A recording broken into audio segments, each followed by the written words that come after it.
ஓம் ஸ்ரீ வராகி தாயே போற்றி. என் அன்பு குழந்தையே, உன் வேண்டுதலை மனசுல நினைச்சுக்கிட்டு இந்த வராகி அம்மா எல்லாத்தையும் உனக்கு நல்லபடியா செஞ்சு தருவேன்ற நம்பிக்கையோட இந்த குங்குமத்தையும் தொட்டு விட்டாய்தானே.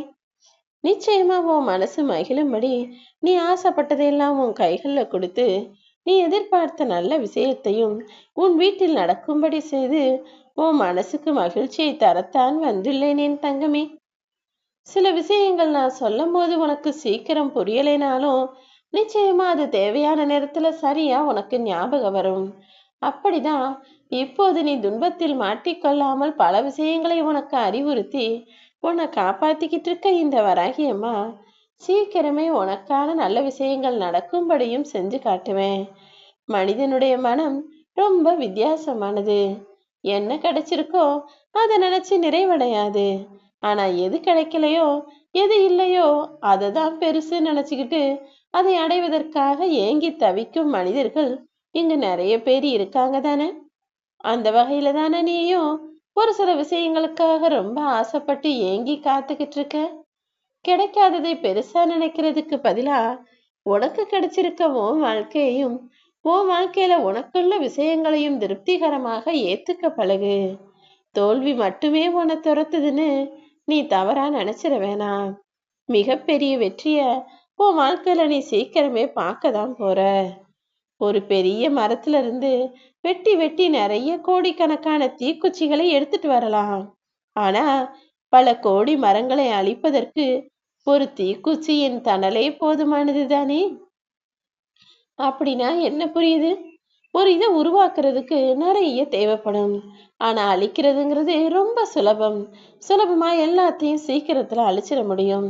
அப்படி இருக்கும்போது உன் வாழ்க்கையை அழிப்பதற்காக 1000 பேர் 1000 விஷயங்களை செஞ்சாலும் நீ அதை பெருசா பொருட்படுத்தாத. உன் வாழ்க்கை ஆக்கத்தை நோக்கி முன்னேற்றத்தை நோக்கி போகும்போது கொஞ்சம் கஷ்டப்படுற மாதிரி சில விஷயங்கள் நடக்கும். என்ன நடந்தாலும் சூழ்நிலைகள் எப்படி மாறினாலும் எல்லாத்தையும் சரி செஞ்சு நான் சாதிப்பேன்ற எண்ணமும் நம்பிக்கையும் தைரியமும் மட்டும் எப்பவுமே உனக்குள்ள இருக்கும்படி பார்த்துக்கோ. பணம் என்பது வெறும் காகிதம்தான். ஆனா அது பயங்கரமான ஆயுதமாக இப்போது உலகம் முழுவதும் மாறிடுச்சு. மனிதர்களுக்குள்ள சண்டையை உருவாக்குறதும் பாசத்தை உருவாக்குறதுக்கும் கூட காரணமாக அந்த பணம் எனும் ஆயுதம் இருக்கு. நாடுகளுக்குள்ள பிரச்சனையை உருவாக்குறதுக்கும் நாடுகளுக்குள்ள உறவுகள் பலப்படுவதற்கும் கூட காரணமா அந்த பணம் தானே இருக்கு. அப்படி நாடுகளுக்கும் வீடுகளுக்கும் குடும்பத்துக்கும் இடையில மனிதர்களை ஆட்டி படைக்கிற பணத்தை நீ கொஞ்சம் கவனமாதான் சேர்த்து வச்சுக்கணுமே செல்லமே. நீ 2 வயசு ஆறதுக்குள்ளேயே நல்லா பேச கத்துக்கிட்ட. ஆனா எவ்வளவு வயசு ஆனாலும் எப்படி பேசணுங்கிறத மட்டும் இன்னும் நீ கத்துக்காமலேயே கஷ்டப்பட்டுக்கிட்டு இருக்க. உன் வாழ்க்கையில வர பல பிரச்சனைகளுக்கும் சிக்கல்களுக்கும் காரணமா இருக்கிறதே உனக்கு இன்னும் சரியா பேச தெரியாததுனால தானே. எங்க எதை எப்படி பேசணும் யாருக்கிட்ட பேசணும்ன்றத இன்னும் நீ கொஞ்சம் கத்துக்கணும் செல்லமே. நீ நிம்மதியா இருக்கணும்னு நினைச்சினா முடிஞ்ச அளவுக்கு பேச்ச குறைச்சுக்கிட்டு காதுல கண்டதையும் போட்டுக்காம யாரோ சொன்னதையெல்லாம் மனசுல யோசிக்காம சாதாரணமா இலகுவான மனசோட தெளிவான புத்தியோட இருந்தா போதும். மனிதர்கள் சுத்தி இருக்கிறவங்க 4 பேரு 4 விதமா எதையாவது சொல்லிக்கிட்டு தான் இருப்பாங்க. எல்லார் வார்த்தைகளுக்கும் முக்கியத்துவம் கொடுக்கறதோ யாரோ எதையோ சொன்னாங்க நினைச்சு வருத்தப்படுறதோ கவலைப்படுறதோ உனக்கு அவசியம் இல்லை என் செல்லமே. எந்த விஷயத்த செய்யறதா இருந்தாலும் முதல் முறை அதை நல்லா யோசி. சரியானபடி யோசிச்சு யோசனைய முடிவுக்கு கொண்டு வந்துடணும். ஒரே விஷயத்த மீண்டும் மீண்டும் பலமுறை யோசிச்சினா அங்க குழப்பம் மட்டும்தான் மிஞ்சும். நீ நிம்மதியா வாழணும்னு தானே நினைக்கிற. அப்போ உன் மனசுல இருக்கிற கவலைகளை தூக்கி போடு. அதே நேரத்துல உன் கவலைகள் உன் வாழ்க்கையில வர்றதுக்கு காரணமா இருக்கிற சில பேரையும் நீ மறந்து விடு என் தங்கமே. உன் கவலைகளுக்கு காரணமான மனிதர்களை சந்திப்பதையும் அவர்களை பற்றி சிந்திப்பதையும் நீ தவிர்ப்பதுதான் உன் வாழ்க்கைக்கு நல்லது.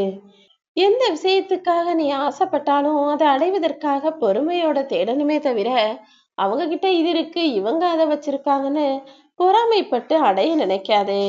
ஆசைப்படுறது வேற, பொறாமை கொள்வது வேற. மனிதனுடைய வாழ்க்கையில அவனுடைய வாழ்வுக்கும் தாழ்வுக்கும் காரணமாக இருப்பதே வாய்தான். உன் வாயிலிருந்து வரும் வார்த்தைகள் எப்போதும் அளவானதா, நிதானமானதா, பொறுமை கொண்ட போதும் யாருக்கும் எந்த பிரச்சனையும் வராது.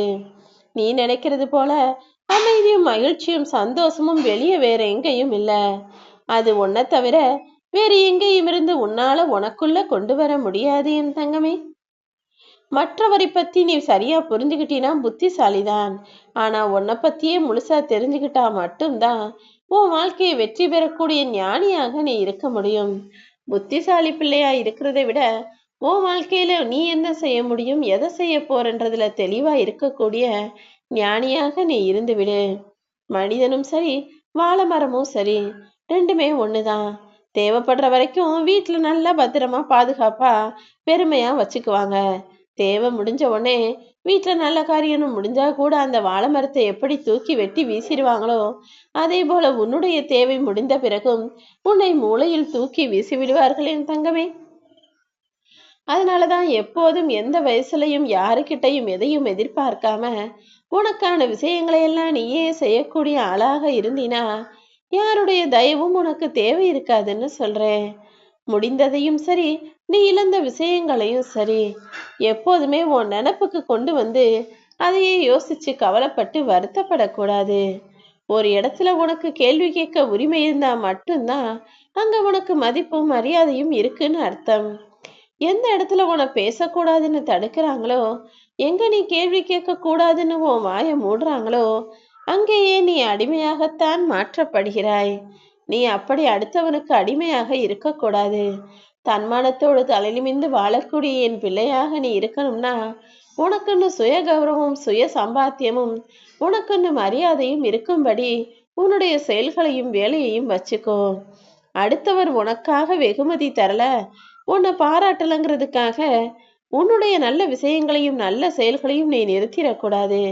உனக்கு பிடிச்ச விஷயங்களை தொடர்ந்து செய்து வா. நீ கடமையை சரியாக செய்யும் போது பலனை எதிர்பார்க்காத உன் கடமைக்காக இந்த வராகி அம்மா உனக்கான நல்லதை நான் செய்வேன். உண்மையிலேயே நீ சாப்பிடுறதுல மட்டும் சுவை கிடையாது, நீ பேசக்கூடிய வார்த்தைகளிலும் சுவை இருக்குது தெரியுமா? நீ உண்மை பேசினா அது பல பேருக்கு கசப்பு சுவையாக இருக்கும். அதுவே நீ பொய் பேசினா பல பேருக்கு கேட்கறதுக்கு ரொம்ப இனிப்பு சுவையாக இருக்கும். அதுக்காக எல்லாரும் சந்தோஷப்படணும், எல்லாரும் சிரிக்கணும்ன்றதுக்காக நீ பொய் சொல்லிக்கிட்டே வாழ்நாளை வாழ வேண்டிய அவசியமில்லை. கசப்பாக இருந்தாலும் உண்மையை தேவையான இடங்களில் சொல்லிவிடு என் தங்கமே. யாரையும் குறை சொல்றதுக்கு முன்பாக அவங்க இடத்துல நம்ம இருந்திருந்தோம்னா என்ன செய்வோன்னு அவங்க நிலைமையில அவங்க பார்வையில இருந்து ஒரு பிரச்சனையை நீ பார்த்தா மட்டும்தான் அவங்க செஞ்சது சரியா தவறான்னு உனக்கு புரிய வரும்.